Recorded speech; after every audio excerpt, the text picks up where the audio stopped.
আসসালামু আলাইকুম। SN agro Jamalpur. আমি মামুন জামালপুর থেকে।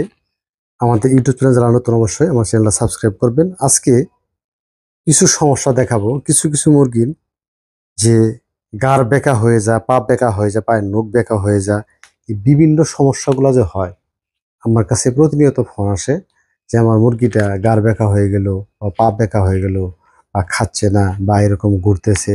এই যে বিভিন্ন বিষয়গুলা, এই বিষয়গুলা একটা ওষুধেই সমাধান করা সম্ভব।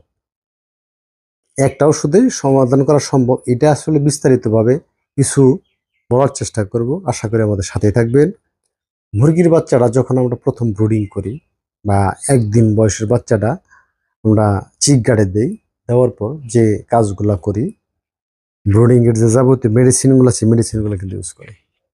কিন্তু আমরা কখনোই ভাবি না যে এই মুরগিটারে রোগ প্রতিরোধ ক্ষমতা বাড়ানোর জন্য বা ভিটামিন ওর বডিতে দিতে হবে।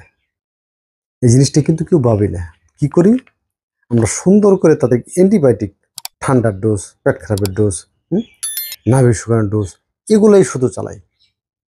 অথচ তার বডিতে আমাদের যে রোগ প্রতিরোধ ক্ষমতা যে তার বর্তমানে নাই, এই রোগ প্রতিরোধ ক্ষমতা বাড়ানোর জন্য যে কোনো মেডিসিন দিতে হবে, এই বিষয়গুলো খুবই কম লক্ষ্য রাখি। এটা অবশ্যই কিন্তু একদিন বয়সী বাচ্চারে দিতে হবে, কারণ একদিন বয়সী বাচ্চার বডিতে রোগ প্রতিরোধ ক্ষমতা থাকে না।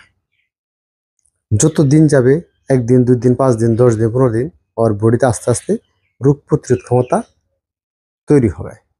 সেক্ষেত্রে আমাদের যে কাজটা করতে হয়, যে বাচ্চা যখন ব্রিডিং করলাম তখন কি করি? লাইসোবিট দিই। লাইসোবিট জাতীয় যে গ্রুপীয় ওষুধগুলো আছে এগুলো দিই।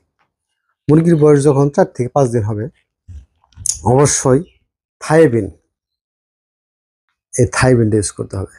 এই থাইবিন ইউজ না করলে মুরগির হাত পা বেঁকা হয়ে যাবে, পা বেঁকা হবে, গাড় বেঁকা হবে, বিভিন্ন বিকলাঙ্গ হওয়ার চান্সটা থাকবে। আর এই থাইবিনটা যদি খাওয়ান, আপনার মুরগিগুলা কখনোই কোনো মানে বিকলাঙ্গ হওয়ার চান্স থাকবে না। এখন এটা তো আসলে খাওয়াইতে হবে, কখন কখন খাওয়াবেন বা কীভাবে খাওয়াবেন এটা কিন্তু জানতে হবে। আর এটার একটা বিষয় হলো, আপনি যদি না জানেন মুরগির কোনো ক্ষতিও হতে পারে। কীরকম? মনে করেন চিন্তা করতেছেন, কিছু লোকজন ভাবেন যে ওষুধ বেশি দিলে বোধহয় বেশি কাজ করবে। বিষয়টা কিন্তু এরকম, ওষুধ বোধহয় বেশি দিলে মুরগির বডিতে বেশি কাজ করবে না, এমন না। ওষুধের একটা মাপ আছে, একটা পরিমাপ আছে। ওষুধটা যখন পানির সাথে মিক্সার করবেন, যদি এই থাইবিনটা, আমাদের লেখা আছে 1 গ্রাম 1 লিটার পানিতে, এখানে যদি 2 গ্রাম 1 লিটার পানিতে পড়ে, তাহলে মুরগির পেট খারাপ হবে। মুরগির কিন্তু পেট খারাপ হবে, মুরগি কিন্তু অন্য সমস্যায় জর্জরিত হবে। তখন মানুষ কিন্তু ভুল বুঝবে যে আমার এই থাইবিন খায় মুরগি আবার অসুস্থ হয়ে গেছে। দোষ কিন্তু মেডিসিনের না, দোষ কার? দোষ যে পানির সাথে ওষুধটা মিক্সার করলো, তার দোষ। এই জন্যেই আমি বারবার অনেক লোকজনকে বলি যে 1 গ্রাম 2 লিটার পানিতে খাওয়াবেন বা এক 1 গ্রাম 1.5 লিটার পানিতে খাওয়াবে, এরকম বলে দিই। আসলে মূলত নিয়ম হলো 1 গ্রাম 1 লিটার পানিতে, 1 গ্রাম 1 লিটার পানিতে দিবেন, যদি সঠিক হয়।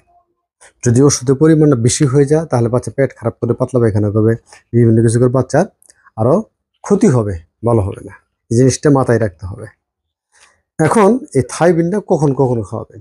মুরগির বয়স 0, একদিন বয়সে বাচ্চারা দেওয়া যাবে না। মিনিমাম 3 থেকে 4 দিন বা 5 দিন বয়স হলে এই থাইবিনটা টানা 3 থেকে 4 দিন খাওয়াবেন। তারপর গ্যাপ দিবেন। আবার 14-15 দিন বয়স হলে আবার খাওয়াবেন। আবার 1 মাস বয়স হলে আবার খাওয়াবেন। এইভাবে টোটালি মানে মুরগির লাইফ টাইম পর্যন্ত মাঝে মধ্যে থাইবিনটা খাওয়ানোর চেষ্টা করবেন। যে সমস্যাটা হয়, গাড় বেঁকা হয়ে যায়, পা বেঁকা হয়ে যায়, নখ বেঁকা হয়ে যায়, এই প্রবলেমগুলো হবে না। মুরগির বডি কন্ডিশনগুলো ভালো থাকবে। এটাতে কিন্তু আসলে মূলত ওষুধটা B1 B2 অনেকগুলো ভিটামিন এর সাথে মিক্সার করা আছে। যাই হোক, তারপরে আরেকটা সমস্যা হলো, মুরগি রানীক্ষেত ধরলে কিন্তু গাড় বেঁকা, পা বেঁকা হয়ে যায়। ওই প্রবলেমটা আর এই প্রবলেমটা দুটো এক না, দুটো ভিন্ন জিনিস। যাই হোক, যারা আমার চ্যানেলে নতুন তারা অবশ্যই চ্যানেলটা সাবস্ক্রাইব করবেন, একটা লাইক দিবেন। আজকে এ পর্যন্তই, দেখা হচ্ছে নেক্সট ভিডিওতে। আল্লাহ হাফেজ, আসসালামু আলাইকুম।